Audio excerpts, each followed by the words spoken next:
Vous n'avez rien senti. C'est une impression. Il l'avait laissé seul dans une pièce meublée de pas grand-chose à part un lit. Il était couché sous l'éclairage blafard, tâchant sans succès de trouver le sommeil. Vous n'avez rien senti. C'est une impression. Soit Rasmus disait la vérité, soit il mentait. Mais il ne connaissait pas assez le personnage pour être en mesure de bien juger de son caractère. S'il mentait, ça voulait dire que lui, Orcaille, avait bel et bien senti quelque chose, qu'il était encore capable d'éprouver des sensations dans certaines parties de ses jambes.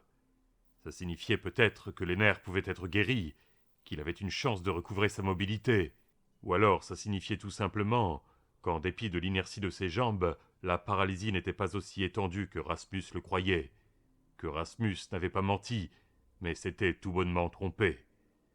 Cela n'impliquait pas forcément que l'immobilité de Orcaille ne s'étendrait pas, qu'il ne perdrait pas par degrés, comme Rasmus l'affirmait, la sensation de son corps, et qu'il ne deviendrait pas à terme totalement paralysé. Simplement, son immobilité n'était pas aussi diffuse que Rasmus le pensait. Donc un scénario optimiste, et un scénario pas tant optimiste que ça. Mais si Rasmus avait raison, et qu'il n'avait rien senti cependant, c'était plus décourageant. Ça voulait dire qu'il ne pouvait pas se fier à ces gens, qu'il ne pouvait pas se fier à ce qu'il éprouvait, et par conséquent, ne pouvait pas se fier à ses propres pensées. L'esprit est un maître illusionniste. Peut-être avait-il la sensation de quelque chose de réel, et peut-être pas. Comment au juste le saurait-il? Ce qui finit par lui faire douter de la réalité tout entière.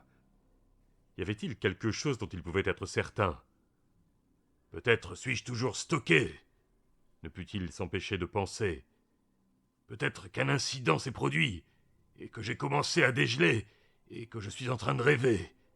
Peut-être que tout cela n'est qu'un rêve. Il enfonça son pouce dans sa cuisse. Il ne sentit rien dans la jambe, seulement dans le pouce. Il se pinça la peau très fort, de plus en plus fort, jusqu'à ce qu'elle se fende et que la plaie se mette à saigner. Toujours rien. Il resta donc allongé, les yeux rivés au plafond, appliqué à chercher une raison de croire que le monde existe. Avant cela, juste après l'injection, il se trouvait en présence de Rasmus, calé de nouveau contre le dos du fauteuil, comme si rien ne s'était passé. Olaf et Oleg étaient sortis, sans doute pour se faire soigner. Sa colonne vertébrale, à l'endroit où la seringue s'était introduite, les lançait encore légèrement. Ça ne faisait plus mal, plutôt une faible douleur. « Est-ce que vous vous demandez pourquoi vous êtes ici ?» l'interrogea Rasmus. « Non, » répondit Orcaille, toujours irrité. « Je m'en fiche pas mal. C'est vous qui m'avez réveillé. Dites-moi pourquoi, ou remettez-moi au stockage. » Une ombre d'agacement passa sur le visage de Rasmus, mais fut vite effacée, dissimulée. « Bien sûr, fit-il. Joseph, il y a quelque chose dont nous avons besoin, et que vous seul pouvez nous procurer. » « Et de quoi peut-il bien s'agir ?» Un objet nous a été dérobé. Un cylindre. Il faut que vous le trouviez pour nous, et que vous le rapportiez. « Pourquoi moi ?»« Pourquoi vous ? À cause de ce que vous étiez. »« Et qu'est-ce que j'étais, selon votre avis ?»« Vous ne vous souvenez pas ?» demanda Rasmus avant de secouer la tête. Peut-être était-ce une erreur de vous réveiller, après tout. Vous avez été un homme de main. Un homme de main ? Ça ne vous dit rien ? Vous étiez la personne à qui on faisait appel quand aucune autre ne pouvait résoudre un problème donné. Vous ne reculiez devant aucun moyen pour régler les choses. Orcaille laissa ces paroles résonner, avec l'espoir qu'un souvenir lui revienne à l'esprit. Mais rien ne vint. « Non, dit-il, ça ne sonne pas tout à fait juste. »« Je ne fais que répéter ce que m'a dit mon père, fit-il rapidement.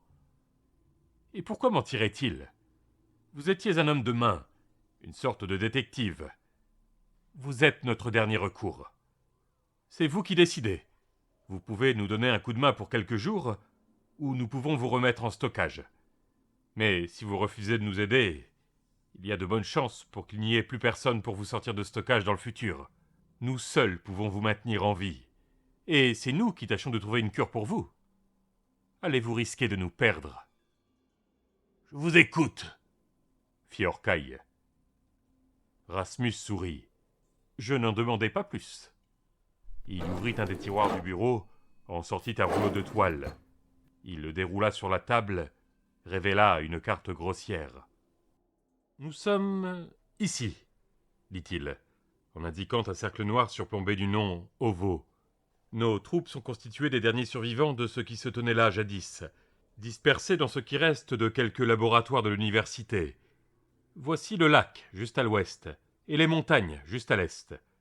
Vous longerez les montagnes vers le nord, sur 38 miles, traverserez des villes en ruine et suivrez les vestiges de la route qui franchit ce qu'on appelait le pic de la montagne.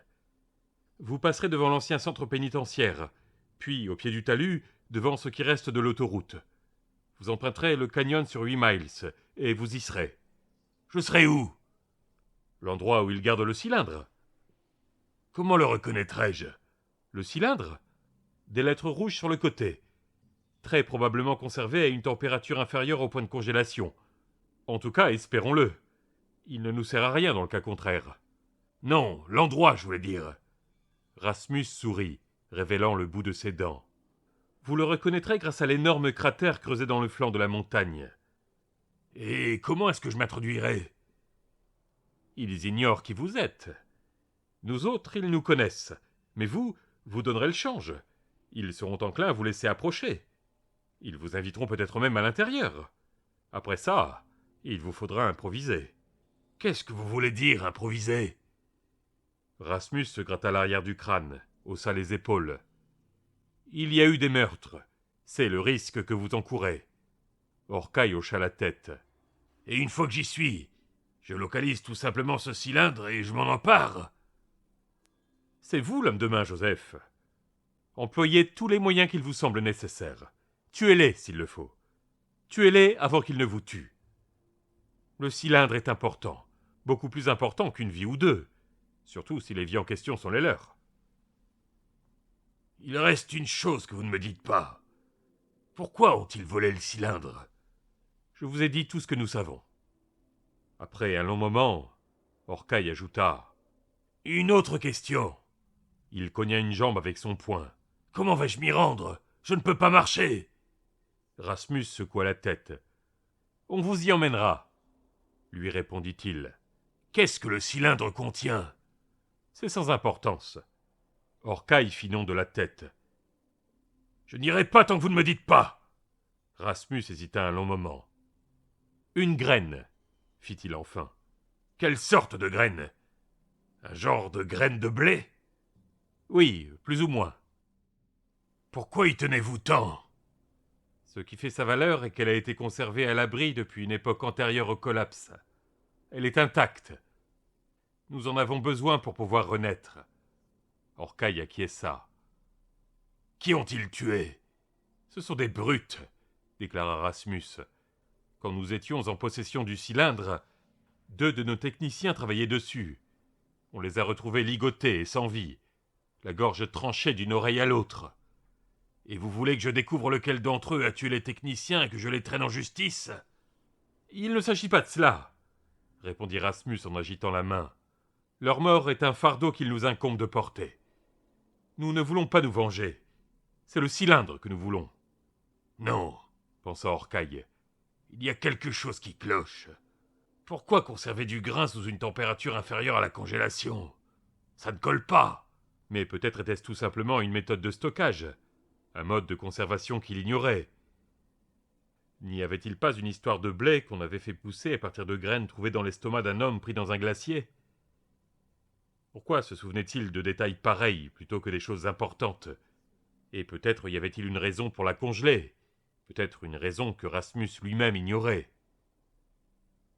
En tout cas, le choix était clair. Ou bien obtempérer et se débrouiller comme il pourrait, ou bien retourner tout bonnement en stockage. À la non-vie qu'il avait menée ces 30 dernières années. Quel autre choix avait-il? Avec ou sans maladie, il n'avait pas particulièrement envie d'être congelé de nouveau.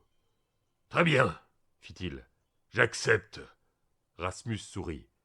Je savais que nous tomberions d'accord. Reposez-vous, vous partirez à l'aube.